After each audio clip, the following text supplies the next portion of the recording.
우리가 오늘 읽은 본문의 말씀 중심으로 나를 위하여 라는 제목으로 말씀의 은혜를 함께 나누기 원합니다. 오늘 본문은 사무엘상 28장입니다. 내용은 사울이 망해가는 과정을 보여주는 좀 무거운 말씀입니다. 사울의 문제가 뭡니까? 그가 아무리 돌아봐도 그는 이스라엘의 왕입니다. 이스라엘에서 가장 힘 있는 사람입니다. 근데 아무리 돌아봐도 지금 하나님의 은혜가 막혀 있습니다. 자, 5절과 6절 말씀을 우리 같이 읽겠습니다. 시작. 사울이 블레셋 사람들의 군대를 보고 두려워서 그의 마음이 크게 떨린지라. 사울이 여호와께 여짜오되 여호와께서 꿈으로도 우림으로도 선지자로도 그에게 대답하지 아니하시므로. 여러분, 여기서 꿈, 우림, 선지자 그 무엇으로도 말씀하시지 않았습니다. 왕, 제사장, 선지자 아무 소용이 없습니다. 이스라엘의 은혜가 완전히 막혀 있다는 모습입니다. 아무리 불러도 하나님의 응답이 없으니까 사울은 마음이 다급해서 누구를 찾아갑니까? 신접한 여인을, 무당을 찾아갑니다. 그 무당에게 죽은 사무엘의 혼령을 불러 올리라고 그렇게 이제 부탁을 합니다. 상황이 그만큼 지금 사울에게는 다급했던 겁니다. 15절 말씀을 우리 같이 한번 읽읍시다. 시작. 사무엘이 사울에게 이르되 네가 어찌하여 나를 불러 올려서 나를 성가시게 하느냐 하니 사울이 대답하되 나는 심히 다급하니이다. 블레셋 사람들은 나를 향하여 군대를 일으켰고 하나님은 나를 떠나서 다시는 선지자로도 꿈으로도 내게 대답하지 아니하시기로 내가 행할 일을 알아보려고 당신을 불러 올렸나이다. 지금 사울이 너무 다급한 거예요. 그래서 무당을 찾아간 거예요. 근데 30장 6절을 보면 다윗도 다급한 일을 당합니다. 30장 6절에 이렇게 돼 있어요. 백성들이 자녀들 때문에 마음이 슬퍼서 다윗을 돌로 치자 하니 다윗이 크게 다급하였으나 그 다음 뭐라고 되어 있습니까? 그의 하나님 여호와를 힘입고 용기를 얻었더라. 둘 다 다급한 상황이에요. 근데 한 사람은 무당을 찾아갑니다. 근데 한 사람은 하나님의 은혜를 덧입습니다. 그래서 다시 용기를 얻었다 했습니다. 다윗은 하나님의 도우심을 받았는데 사울은 하나님의 도우심을 전혀 받지 못했습니다. 사울도 하나님을 찾았다 그랬잖아요. 근데 하나님과 연결이 안 되는 거예요. 사울에게는 그러면 무슨 문제가 있었길래 이렇게 응답을 못 받았느냐? 사울의 문제는 그의 신앙의 문제였습니다. 그의 신앙은 철저하게 어떤 신앙이었느냐? 나를 위하여 신앙이었습니다. 여러분 7절에 보시면 사울이 그의 신하들에게 이르되 나를 위하여 신접한 여인을 찾으라. 8절에도 뭐라고 되어 있느냐? 사울이 이르되 청하노니 나를 위하여 신접한 술법으로 내가 네게 말하는 사람을 불러 올리라 하니 목적이 어디에 있느냐? 다 나를 위하여입니다. 신명기 5장을 보시면 모세가 이스라엘 백성들에게 십계명을 다시 상기시키는 내용이 나옵니다. 거기 8절에 보면 십계명의 제2계명을 선포하면서 이렇게 선포합니다. 너는 자기를 위하여 새긴 우상을 만들지 말고. 우상을 만드는 이유가 뭐냐는 거죠.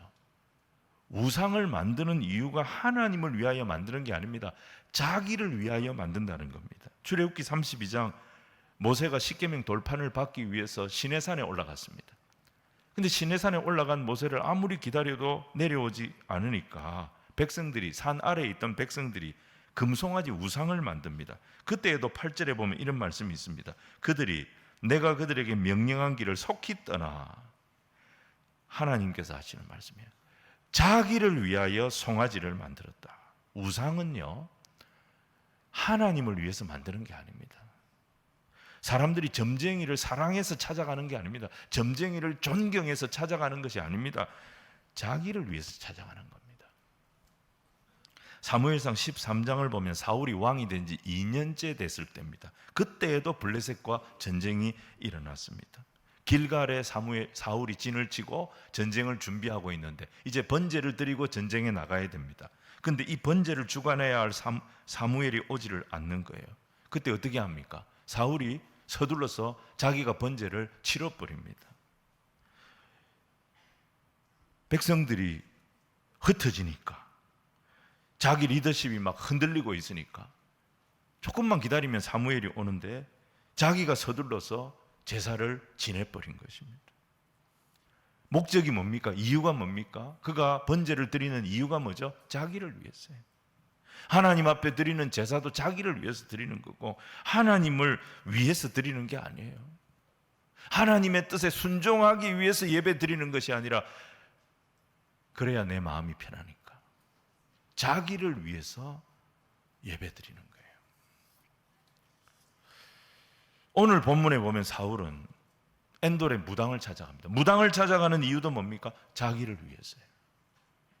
예배를 드리는 이유도 자기를 위해서고 무당을 찾아가는 이유도 자기를 위해서고 결국 사울이 어떻게 됩니까? 여러분, 사울의 마지막 사건이에요.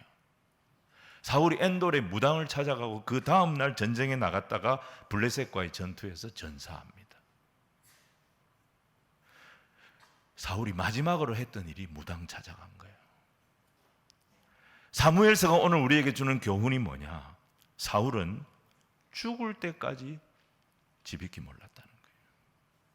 죽을 때까지도 이 사람 변하지 아니하고 철저하게 지비키 모르는 그런 인생을 살다가 죽었다.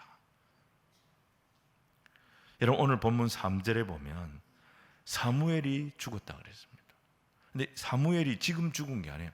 25장을 보시면 이미 사무엘이 그때 죽었습니다. 그러니까 3절 말씀은 25장의 상황을 다시 설명하고 있는 거예요. 사울은 사무엘이 죽었을 때 무슨 일을 했느냐? 이스라엘 안에 신접한 자, 박수무당들을 이스라엘 밖으로 다 쫓아내버렸습니다. 이건 잘한 일 같지요. 근데 왜 쫓아냈는지 그 이유가 안 나옵니다. 우리가 이런 생각을 할 수 있어요. 사울과 사무엘은 항상 서로 불편한 관계였습니다. 사무엘이 사울의 머리에 기름을 붓고 이스라엘의 왕이 될 것을 알려줬는데도 사울은 사무엘을 항상 불편하게 생각했습니다. 그랬던 이유가 뭐냐? 결정적인 이유는 사무엘상 15장입니다.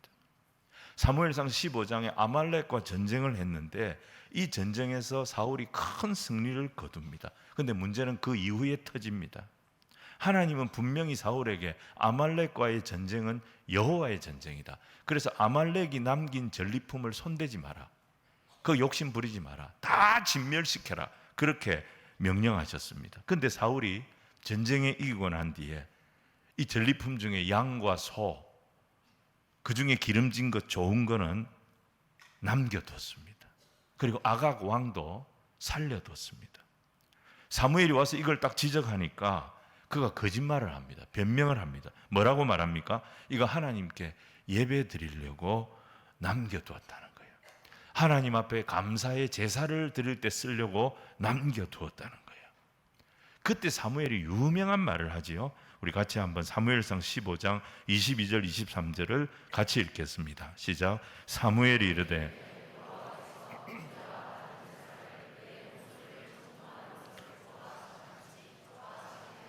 순종이 제사보다 낫고 듣는 것이 순양의 기름보다 나으니 이는 거역하는 것은 점치는 죄와 같고 완고한 것은 사신 우상에게 절하는 죄와 같음이라.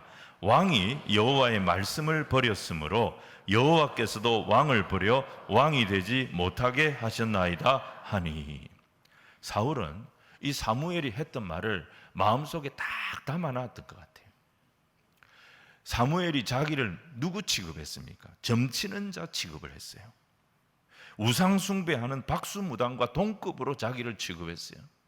그래서 하나님이 너를 버렸다. 너는 이스라엘의 왕이 되지 못할 거다. 이 말을 한 거예요. 그걸 마음에 딱 담아놓고 있었어요.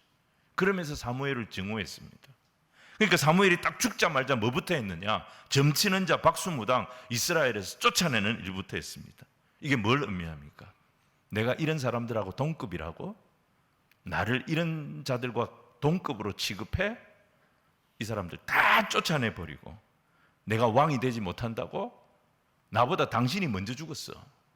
사무엘의 말이 다 틀린 말이라는 것을 증명하고 싶었던 거예요.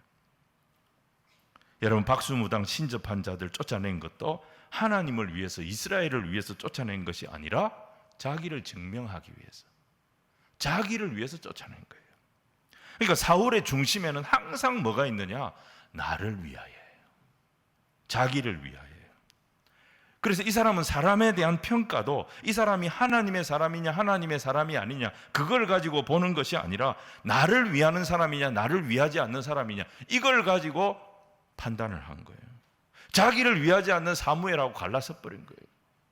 자기보다 더 인기 있는 다윗을 쫓아내고 죽이려고 했던 거예요. 자기를 돕지 않는 제사장 찾아가서 전부 다 죽여버린 거예요. 그러니까 어떻습니까? 나중에 정말 위기가 왔는데 자기를 도울 사람이 자기 주변에 선지자도 없고 제사장도 없고 아무도 없게 된 거예요. 다윗은 어떻습니까? 사울을 피해 도망다니지만 하나님과 계속 연결이 되니까 400명, 600명이 그에게 찾아오기 시작하고 그가 실수할 뻔했을 때 하나님 아비가일을 딱 붙여가지고 실수하지 않도록 도와주시고 그의 인생이 더 깊어지고 더 넓어지는 하나님의 은혜를 계속 경험하는 인생이 되게 만들어주셨지만 자기 중심으로 살았던 사울은 어떻습니까? 아무도 주변에 없었습니다. 은혜가 계속 말라가더니 죽게 돼버린 것입니다. 오늘 28장이 우리에게 주시는 교훈이 뭡니까? 은혜가 막히면 왕도 뵐 수 없다. 은혜가 막히면 부자도 뵐 수 없다. 이게 오늘 말씀의 핵심입니다. 그래서 바른 신앙은 자기 중심의 삶을 계속 깨트리며 나가야 됩니다. 그러면서 하나님 중심의 삶을 계속 선택하며 나가야 합니다. 이게 바른 신앙 훈련입니다. 인간은 본능적으로 자기 중심적으로 될 수밖에 없어요. 손해보는 거 좋아하는 사람 누가 있습니까? 희생하는 거 기뻐하는 사람 누가 있습니까? 이익이 눈앞에 있는데 이거 포기할 사람이 누가 있습니까? 이익은 다 챙기고 싶고 손해는 다 피하고 싶고 이러고 싶은 것이 우리의 본능이지 않습니까? 근데 계속 이게 역전이 일어나야 되는 거죠. 나 중심의 삶은 계속 깨트리고 하나님 중심의 삶은 계속 선택하고 이게 뭡니까? 신앙의 길을 가는 것입니다. 자, 오늘 첫 번째 두 가지만 살필 텐데요. 자기 중심적인 삶에는 그 마음에 뭐가 없느냐? 평강이 없다는 거예요. 하나님을 사랑하는 자, 다른 말로 하면 그 중심에 하나님이 있는 자, 이 사람이 의인입니다. 이 사람에게는 어떤 복이 있느냐? 이사야 57장 19절을 우리 같이 한번 읽겠습니다. 시작. 입술의 열매를 창조하는 자 여호와가 말하노라. 먼 데 있는 자에게든지 가까운 데 있는 자에게든지 평강이 있을지어다. 평강이 있을지어다. 내가 그를 고치리라 하셨느니라. 자, 우리 하나님을 뭐라고 표현합니까? 입술의 열매를 창조하는 자래요. 여러분 말 잘해야 됩니다. 네, 불평하고 원망하고 남 탓하고 죽는다 그러고 안 된다 그러고 미치겠다 그러고 이게 얼마나 무서운 말인지 이제 아시겠죠? 입술의 열매를 창조해 주신대요. 또 뭐가 있습니까?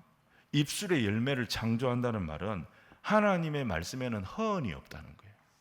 하나님이 말씀하신 바는 하나님께서 다 이루시는 거예요. 그런 능력을 가지신 분이 하나님이셔요. 이 하나님께서 자기 백성을 향하여 뭐라고 선포하신다는 거예요?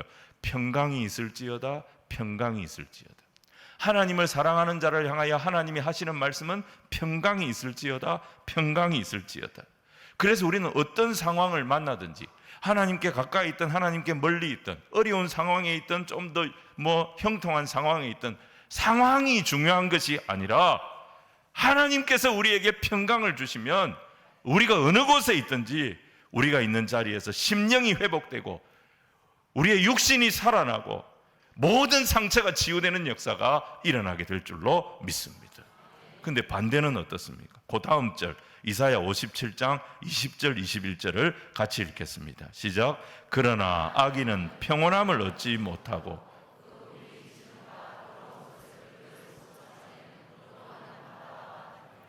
내 하나님의 말씀에 악인에게는 평강이 없다 하셨느니라. 악인은 갈팡질팡입니다. 매사가 전전긍긍입니다. 여러분, 다윗과 사울을 보십시오. 굴에 숨어 있어도 다윗에게는 그때그때 기가 막힌 하나님의 은혜가 있었고, 하나님의 위로가 있었고, 하나님의 도우심이 있었습니다. 평강이 그와 함께 했습니다. 그런데 많은 군사를 거느리고 있고 절대 권력을 가지고 있고 왕궁에 살고 있었던 사울은 이 평강이 없었어요. 그래서 그 마음에 늘 불안했습니다. 두려웠습니다. 오늘 말씀도 마찬가지죠. 5절에 블레셋 군대가 쳐들어오니까 그 군대를 보고 어떤 마음부터 생겼습니까? 두려운 마음부터 생겨가지고 그 마음이 크게 떨렸다 그랬습니다. 여호와의 은혜가 딱 막히니까 사울의 마음을 주장하는 것은 두려움이었어요. 염려였어요. 걱정이었어요. 그래서 결국 누구를 쫓아갑니까? 자기가 다 쫓아냈던 사람들 아닙니까? 이스라엘 땅에서 못 살게 만들었던 사람들 아닙니까? 그 신접한 무당을 또 찾아가서 거기 가서 도와달라고 간청을 하고 있는 거예요. 여러분, 중심이 자기에게 있는 사람의 한계를 보게 되는 겁니다. 자, 여기서 우리는 이 3자의 역학관계를 한번 살펴볼 필요가 있어요. 사울, 다윗, 블레셋. 여러분, 사울과 다윗을 놓고 볼 때 사울이 셉니까? 다윗이 셉니까? 다윗은 사울에게 꼼짝을 못하고 계속 10년이 넘도록 도망 다녔지 않습니까? 사울이 다윗보다 훨씬 세다는 얘기입니다. 그런데 다윗에게는 절대적으로 강했던 사울이 블레셋 앞에서는 꼼짝을 못했습니다. 블레셋은 완전히 사울의 천적이었습니다. 그런데 이 블레셋이요, 다윗에게는 완전히 밥이었습니다. 다윗은 블레셋 장수 골리앗을 때려 죽이고 스타가 됐습니다. 나중에 이 블레셋을 평정하면서 블레셋과의 전쟁에서 완전히 블레셋을 제압하면서 그가 이스라엘의 왕이 됩니다. 강하기는 사울이 다윗보다 훨씬 강한데 블레셋은 그 강한 사울에게는 더 강한 세력이었습니다. 그런데 약한 다윗에게는 아무 힘을 쓰지 못하는 그런 존재가 됐습니다. 여러분, 이게 무슨 의미입니까? 하나님이 블레셋을 이스라엘의 몽둥이로, 이스라엘의 가시로 사용하신 겁니다. 블레셋이 언제 강해지느냐? 하나님에게서 멀어지면 강해지는 거예요. 그런데 하나님 앞에 나와서 회개하고 엎드리고 순종하기 시작하면 악한 영의 세력은 힘을 쓰지 못하는 거예요. 우리 인생도 마찬가지예요. 내 인생에 블레셋이 있습니다. 블레셋이 아무리 강해 보여도 블레셋은 절대적이지 않습니다. 내가 하나님에게서 멀어질 때, 내 욕심을 따라가고 내 고집을 따라갈 때 내 인생의 블레셋이 강해집니다. 내가 힘이 없어서, 힘이 약해서 블레셋에게 어려움 당하는 게 아닙니다. 내가 하나님과 멀어질 때, 내 중심으로 살 때 하나님 은혜가 쪼그라들고 말라들면서 블레셋에게 어려움 당하는 거예요. 그래서 사무엘서에 나오는 이 블레셋은 하나님이 쓰시는 몽둥이라는 거예요. 이스라엘 백성들을 보면 그들의 영적인 바로메타가 되는 거예요. 우리가 하나님 중심으로 나가면 나의 블레셋은 힘을 쓰지 못합니다. 내가 잘나고 내가 똑똑하고 이건 두 번째입니다. 내가 하나님 앞에 겸손하고 내가 하나님 앞에 가까이 나아가고 있느냐, 내 중심에 하나님을 두고 있느냐, 이게 1번이라는 것입니다. 그러면 블레셋은 힘을 잃습니다. 하나님의 은혜가 찾아옵니다. 하나님의 평강이 찾아옵니다. 하나님의 위로가 찾아오는 것입니다. 가정도 마찬가지입니다. 우리 가정에 블레셋이 있습니다. 그 블레셋을 이기는 길은 단순합니다. 하나님 중심으로 사는 거예요. 우리 가정이 하나님을 가까이 하는 거예요.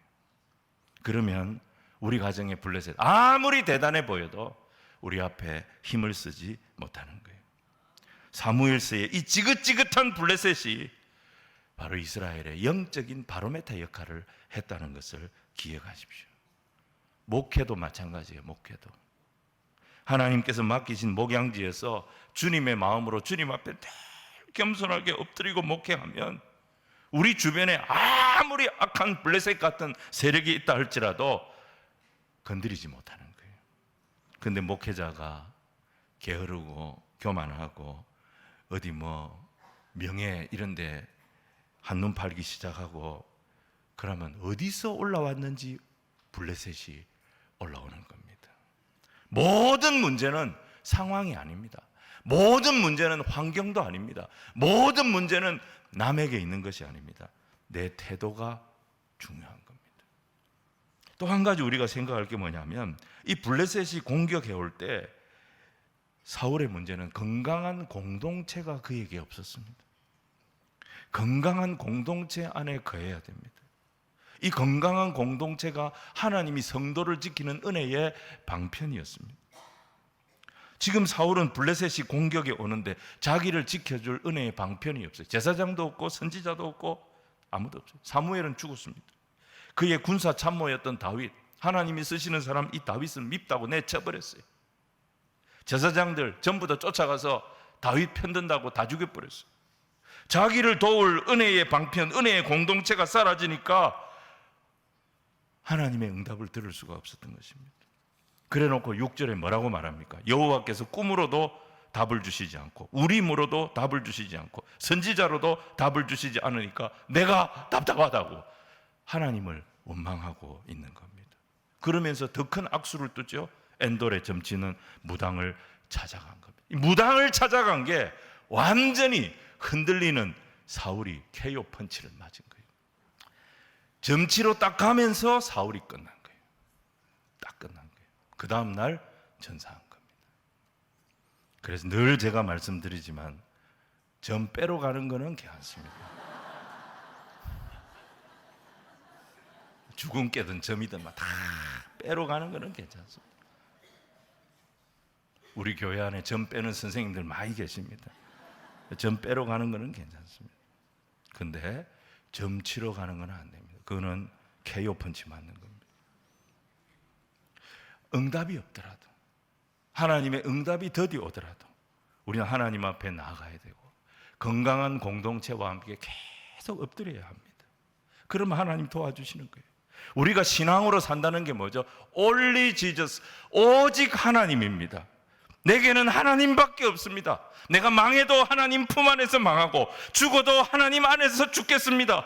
이 각오로 하나님 앞에 엎드리면 반드시 역사가 일어나게 될 줄로 믿습니다. 그런데 사울은 무당 찾아갔어요. 하나님이 안 되면 플랜 B를 써야지. 신앙에는 플랜 B가 없습니다, 여러분. 무당 찾아가서 사울이 무슨 소리 합니까? 여러분 읽어보시면요, 거기서 여호와의 이름으로 맹세합니다. 이 무당이 내가 당신 요구 들어주면 내 죽일 거 아닙니까? 이랬더니 내가 여호와의 이름으로 맹세하노니 구슬해라. 이 말이 됩니까 이게? 네가 점을 쳐도 내가 너를 처벌하지 않겠다. 제발 죽은 사무엘의 혼령을 불러다오, 불러다오. 여러분 이렇게 해서 나온 사무엘의 이 혼령이 진짜겠습니까? 가짜겠습니까? 가짜죠. 당연히 가짜죠. 이 마귀가, 사탄이 장난치는 거죠. 초혼술이라고 하는 것은 성경에 없습니다. 이 혼을 불러내는 초혼술이라고 하는 건 성경에 없어요. 그건 영화에 나오는 거고 소설에 나오는 겁니다. 영화를 보지 말고 소설을 보지 말고 리딩 지저스, 성경을 보시기를 바랍니다. 누가복음 16장에 보면 부자와 나사로 비유가 나오죠. 부자도 죽었고 나사로도 죽었어요. 근데 나사로는 죽어서 천국에 갔어요. 근데 부자는 죽어서 지옥에서 고통을 당합니다.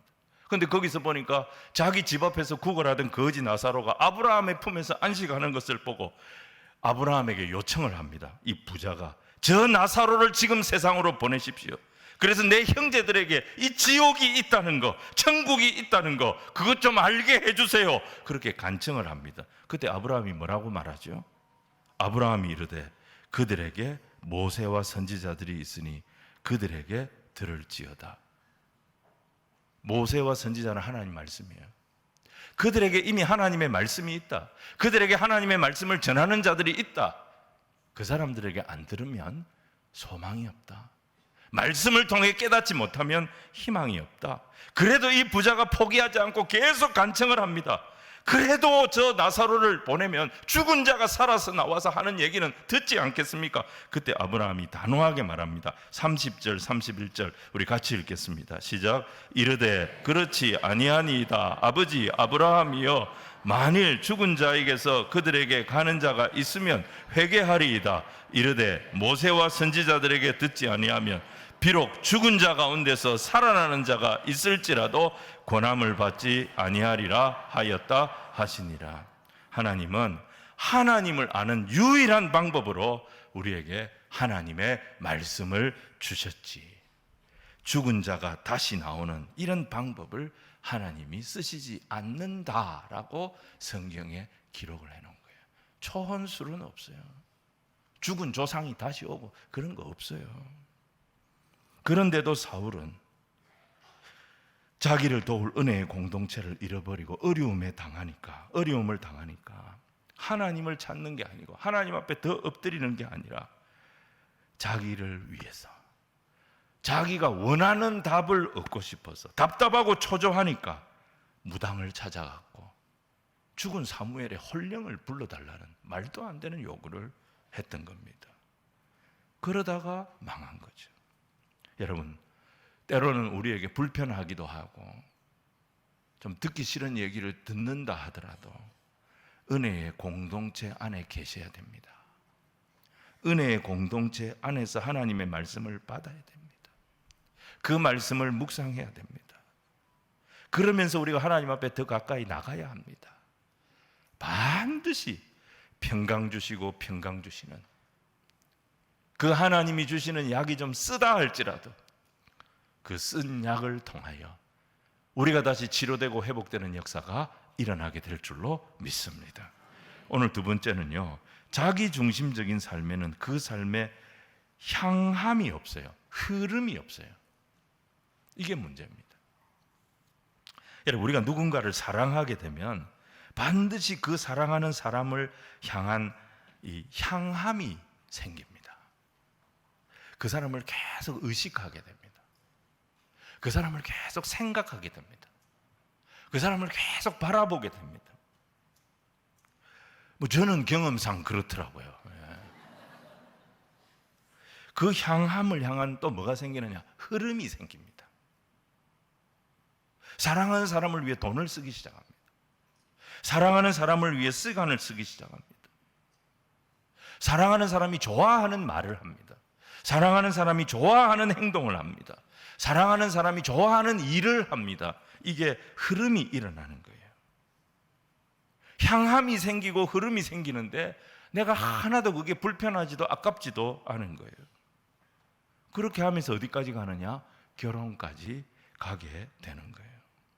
지금까지는 자기만 생각하고 자기만을 위해서 돈을 쓰고 자기만을 위해서 시간을 쓰고 자기만 생각했던 사람이 사랑하는 사람이 생기니까 그 사람을 위해서 시간을 쓰고 그 사람을 위해서 돈을 쓰고 그 사람을 위해서 양보하고 배려하고 희생하고 그런 사람으로 사람이 성장하게 되는 거예요. 그러면서 이 사람이 어른이 되는 것입니다. 누가복음 16장에 한 불의한 청지기 비유가 나옵니다. 이 청지기는 주인이 맡긴 소유를 낭비하면서 살았습니다. 이게 주인의 귀에 들어갔어요. 먼데 있는 주인이 이 소식을 듣고 내가 그럼 잘라버려야 되겠다. 그래서 해고 통지를 하려고 지금 주인이 오고 있습니다. 자기는 이제 해고당하게 된 거예요. 자, 이 주인이 지금 오면 자기는 일자리를 잃게 됩니다. 그때 이 청지기가 무엇을 합니까? 내가 잘리고 나면 누가 나를 영접해 줄까? 이 고민을 하다가 자기 주인에게 빚진 사람들을 한 사람 한 사람 찾아가기 시작합니다. 그리고 그 사람들의 이 빚을 삭감을 막 해줍니다. 야, 기름 100말 빚졌지? 여기 50말이라고 써라. 내가 삭감해 줄게. 50말이라고 써라. 너 밀 100석 빚졌지?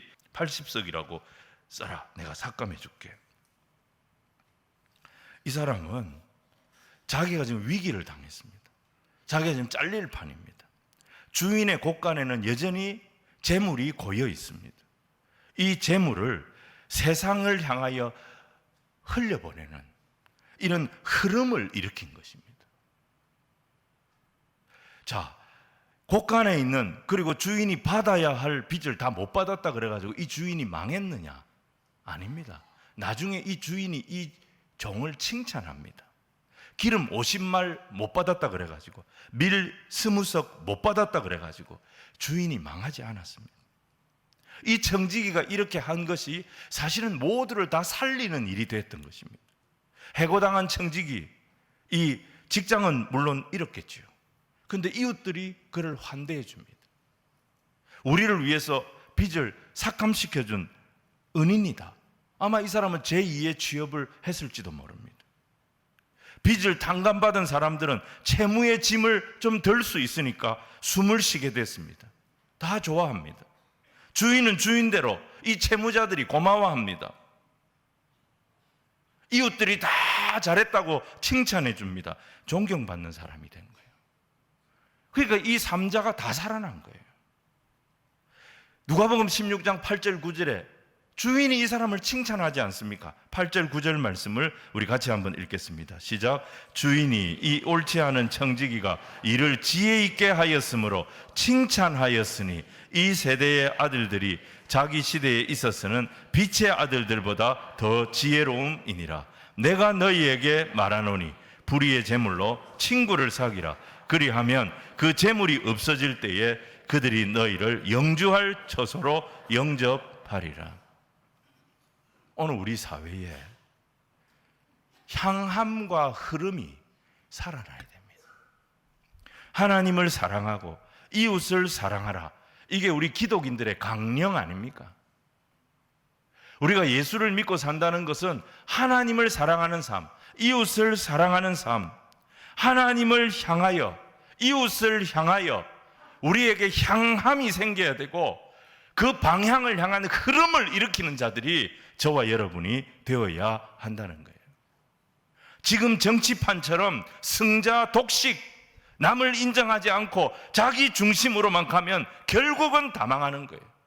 다 자기 세력을 규합하려고 하고, 그래서 남을 이기려고만 하면 거기에는 미움과 갈등과 싸움밖에 없는 것입니다. 서로를 인정하고 존중하고 협력하고, 그래야 우리 사회가 건강한 사회로 가게 되는 것입니다. 여러분, 사울의 인생을 보세요. 이런 향함이 없어요. 자기를 위하여. 이런 흐름이 없어요. 자기 편만 생각합니다. 온통 자기 생각. 그러다가 무당 찾아갔고, 그러다가 죽어간 것입니다. 오늘 우리 주의 백성들에게 거룩한 흐름이 일어나야 합니다.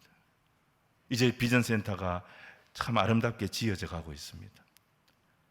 지어져 가는 저 비전센터를 통해서 우리의 이웃, 다음 세대, 실버 세대, 울산 복음화를 위하여 이 건물이 정말 거룩한 흐름을 일으키는 하나님의 은혜의 진원지가 되게 만들어가는 저와 여러분이 되어야 될 줄로 믿습니다.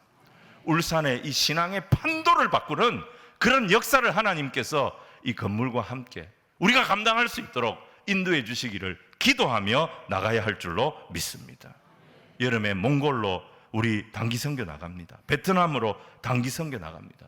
거룩한 흐름이 우리가 받은 은혜를, 이 은혜를 알지 못하는 자들에게 흘려 보내는 것입니다. 작년까지는 청년 2부가 아울리치 나갔는데 올해는 그 아우들이 청년 1부가 서부 경남 미자립 교회들, 어려운 농어촌 교회들 향해 아울리치를 나갑니다. 거룩한 흐름이 일어나는 것입니다.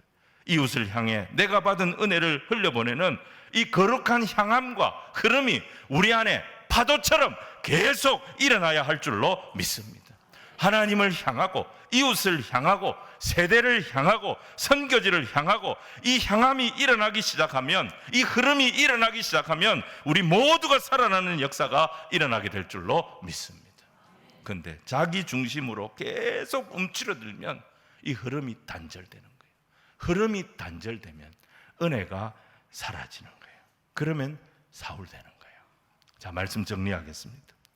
우리 안에 다 사울의 욕구가 있습니다. 자기 중심적인 그런 욕구가 있습니다. 근데 이걸 벗어나지 못하면 아무리 왕이라도 사울같이 불행해진다는 것입니다. 하지만 우리의 현재의 모습은 좀 부족하다 할지라도 하나님 중심적인 인생을 살기로 결단할 때 향함이 일어나게 되고 거기에 흐름이 생기게 됩니다. 시간이 갈수록 하나님을 향함, 이웃을 향함, 한 영혼을 향함, 이게 깊어지고 이게 넓어질 것입니다. 우리 그리스도인들이 자기만 생각하고 사는 것은 정말 부끄럽게 사는 것입니다. 그렇게 살기에는 우리가 받은 은혜가 너무 감사한 거예요. 너무 귀한 거예요. 나를 구원하시려 하나님이 인간이 되셨습니다. 나를 살리시려고 십자가에서 살 찢고 피 흘려 자신의 모든 생명을 내어주셨습니다. 이 은혜가 너무 귀하잖아요. 이 은혜가 너무 감사하잖아요. 오늘 우리에게 아무리 작더라도 이 하나님의 은혜 받은 자로서 거룩한 향함이 살아나고 거룩한 흐름이 일어나야 할 줄로 믿습니다. 그러면 하나님 또 다른 은혜를 주시고요, 또 다른 능력을 경험하게 하실 겁니다. 흐름을 일으키는 인생, 앞으로 전진하는 인생, 장애물을 다 뛰어넘고 주신 사명을 향하여 거침없이 달려가는 런닝 처치, 달려가는 교회, 목표를 향하여 주님 주신 사명을 향하여 달려가는 우리 울산교회 모든 성도들이 다 되시기를 주님 이름으로 축원을 드립니다.